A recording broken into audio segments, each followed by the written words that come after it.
এটা আমার first live video. তো আজকের ভিডিও হচ্ছে today we gonna talk about 2019 সালে বুয়েট স্টুডেন্ট আবরার ফাহাদকে কেমনে মারা হয়েছে। এটা অনেক প্রায় পাঁচ বছর আগের কথা, তাও একটু রাখছি এখানে এখানে কিছুটা ইনফরমেশন আছে। তো তাহলে শুরু করা যাক। তাহলে ফার্স্ট হচ্ছিল ওকে কেমনে মারা হয়েছে। মানে first we're going to talk about how he was killed. তো ঘটনাটা শুরু হয় এইভাবে। ও যখন হলে ঢোকার পরেই ওর ফ্রেন্ড চলে আসে। তখনই ওর ফ্রেন্ড আসছে, ভালো কথা, কিন্তু পরে হচ্ছিল খেতে বসছে ওর মা নাকি তরকারি রান্না করে ওকে দিছে, বন্ধুদের সাথে খেতে বসছে। তো খেয়ে তারপরে কিছুক্ষণ শুয়ে থাকার পরে তখন তাকে ইয়েতে নিয়ে যাওয়া হয়। মানে ছাত্রলীগের কিছুটা নেতা আছে, ছাত্রলীগটা এখন আমাদের দেশে ব্যান করে দিয়েছে।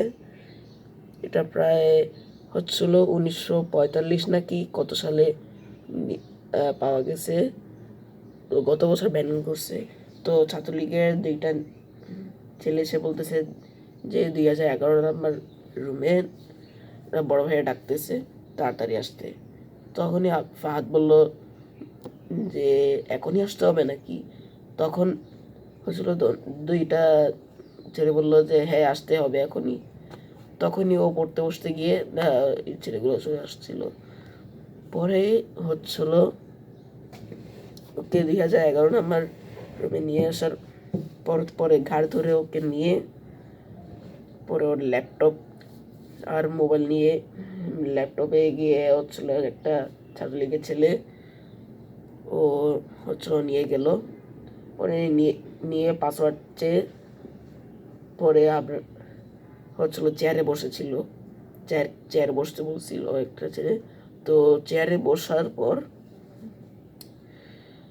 কি বলে জানি, চেয়ারে বসার পর ল্যাপটপে অনেক কিছু দেখলো যে কাশ্মীর আর তারপর ভারত নিয়ে অনেক কিছু উল্টাপাল্টা বলতেছিল। তো তারপরেই হচ্ছিল একটা ছেলে ও ভেপিং করতেছিল মনে হয়। তো ও সে বললো যে চশমাটা খুলতে, চশমা খুলে তখনই ওকে থাপ্পড় কয়টা মেরে নিচে শোয়ে তখনই কিছুটা অস্ত্র নিয়ে তখনই ওকে মারা শুরু করছে। লাইক কেউ কেউ মারছে হচ্ছিল লাঠি দিয়ে, কেউ মারছে চেয়ার দিয়ে। আমি একটা সিনেমাতে দেখলাম ওকে নিয়ে যে ওকে চেয়ার দিয়ে মারছে, আবার হচ্ছিল দিয়েও মারছে, কি বলে জানি, লাঠি দিয়েও মারছে। ভালো কথা না। তো ওকে মারার পর কি বলে জানি, ওকে মারার পরে ও সেন্সলেস হয়ে গেল। সেন্সলেস হওয়ার পর ওকে চেয়ারে নিয়ে এসে স্টিলের লাঠি দিয়ে আবারও মারলো। তো আবারও মারার পর স্টিলের লাঠি দিয়ে সব জায়গায় মানে পুরো হলে শোনা যাচ্ছিল যে কাকে মারতেছে। তখনই ওর রুমমেট দুইটা ছিল, আরও আরেক রুমমেটও না আরেক প্লেট নিয়ে খাইতে বসছিল। তখনই ওকে ও একজন যখন মানে লেটে আসছিল তখন হচ্ছিল 2011 নাম্বার রুমে দেখে যে আপনাকে মারতেছে এবং সবাই ঘোরাফেরা করতেছে। তখনই তাড়াতাড়ি দৌড়ায় ওর রুম, আস্তে দরজাটা বন্ধ করে। তখনই তো ছাত্রলীগের কেউ টের পায় নাই। তখনই ওর রুমে গিয়ে, শের বাংলা হল তো ছিল এটা, শের বাংলা হল, হ্যাঁ। তখনই ওর রুমে গেল। রুমে যাওয়ার পর বলল যে দোস্ত দেখতো 2011 নাম্বার রুমে কি হয়েছে, ওইখানে মনে হয় আপনারকে মারতেছে কেউ কেউ আমি দেখছি। বলল যে কেমনে মারতেছে, বলল যে কি দিয়ে অস্ত্র দিয়ে মারতেছে, প্লিজ একটু হেল্প কর।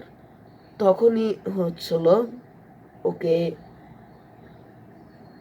আবরারকে মারার পর ওর একটা ছাত্রলীগের নেতা সোজা হয়ে দাঁড়াইতে বলে, তখনই বলো যে তোর মিশনটা কি এবং তুই কেন এগুলি পাঠাইলি। তখনই বলল যে বিশ্বাস করেন ভাই আমি কিছুই জানি না। তখনই হচ্ছিল ওকে বেল্ট দিয়ে পিটানো হয়, মানে পুরা অনেক জোরে চিল্লাচ্ছিল, চিল্লায় পরে পুরা হলে শোনা গেছে। তখন তো সবাই পড়তেছিল, পড়ার সময় কেউ তো শুনতে পারতেছিল না, কিন্তু অনেক জোরে চিৎকার করতেছিল বাঁচাইতে, কিন্তু কেউ তো বাঁচানোর সাক্ষী ছিল না। তো এখন মারলো, মারার পর ওর মুখ থেকে রক্ত বের হচ্ছিল। তখন ও তো লুটায় শুয়ে গেছিল। তখন আবার ওকে চেয়ারে বেঁধে রেখে দিছে এবং তার মা ফোন করছে। ফোন করার পর পরে বললো যে মা আমি একটু বিজি আছি, পরে ফোন দেব। পরে ওর মা বললো ঠিক আছে। আমি তো এত কিছু জানি না, কিন্তু আমি যতটুকু জানি অতটুকুই বলতেছি। তো আমি যা দেখলাম যে ওর মা হচ্ছিল আবার ফোন কেটে দিল, পরে আবার ওকে মারধর করা শুরু করলো। পরে হচ্ছিল ছাত্রলীগের এক বস ফোন করে বলল যে অনেকক্ষণ হয়ে গেল এখনো কিছু করতে পারলি না, তাড়াতাড়ি ওকে মেরে হল থেকে বের কর, বা টেরোরিস্ট হিসেবে না ওকে সাজায় পুলিশের কাছে দিয়ে দে। তখনই তো এদিক দিয়ে শোনা গেল যে ওনাকে শ্বাস নিতে পারতেছে না, মারা গেছে মনে হয়। তখনই ওকে ছাত্রলীগের নেতারা দর্শকে ওকে নিয়ে নিচে রেখে দেয়। নিচে লাশ আসার পরে একটা স্টুডেন্ট এসে, শেরেবাংলা হলের স্টুডেন্ট এসে তখনই এসে দেখে যে এই অবস্থা। পরে চিৎকার করে বলতেছে যে আপনাকে কে জানি মেরে ফেলছে, আপনাকে কে জানি মেরে ফেলছে। তখনই সবাই এসে এই অবস্থাটা দেখে যে আপনার মারা গেছে, বা ওর মুখে রক্ত রক্ত লেগে আছে কিছু একটা। তখনই সবাই ওর হাতটাকে একটু মানে এভাবে করে মালিশ করতেছে। তখনই দেখে যে ওর পুরা শরীর ঠান্ডা হয়ে আছে এবং কে জানি ওকে মেরে ফেলছে। ওর রুমমেটরাও আসছে সাথে। তখনই ওর রুমমেট এসে কান্না করছে যে আমার ফ্রেন্ড, আমরা একসাথে পড়াশোনা করছি, ও আসার পরেই মারা গেল। তখন হচ্ছিল অ্যাম্বুলেন্স ডাকা হয় এবং সাথে টিচাররাও আসে।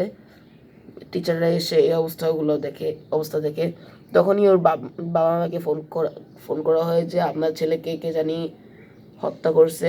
তখনই সিসিটিভিতে এই অবস্থা দেখা হয়। পরে এই অবস্থা দেখা হয় যে ওকে মেরে ফেলছে। তখনই ওর লাশটা উদ্ধার করে নিয়ে যাওয়া হয় এবং গ্রামে পাঠায় দেয়।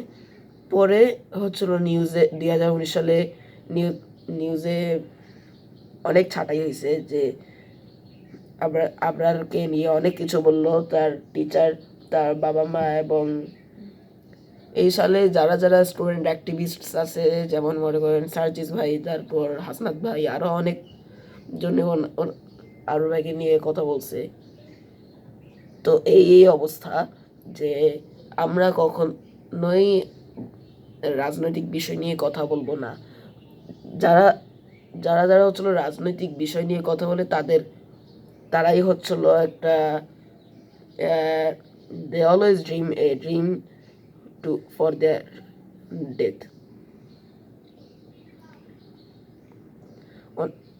অনেকগুলা স্টুডেন্ট হচ্ছিল পলিটিক্যাল বিষয়ে মারা গেছে, যেমন 2000 মানে কি বলি 1952 সালে ভাষা আন্দোলনে মারা গেল, আবার হলো 71-এ স্বাধীনতা যুদ্ধে, আবার 90-তে গণ অভ্যুত্থানে, এবং 24 সালে স্বৈরাচারীদের জন্য অনেক আন্দোলন করে তারা তাদের জীবন দিছে।